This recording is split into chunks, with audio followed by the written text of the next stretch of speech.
Hello guys, in this video I'm going to show you how to draw on your video on the Filmmaker Pro application.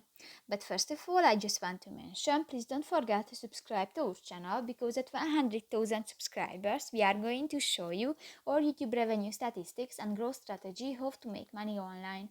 So let's jump into it. First of all, open the application on your device. Tap to the new project button at the upper side of the screen and go to the plus icon at the lower left corner. Select a video and tap to the or go to the pencil icon at the right side of the screen, and in the graffiti section you can set the size of your graffiti, and new you can draw on your project. And if you finish, just tap to the OK button and done.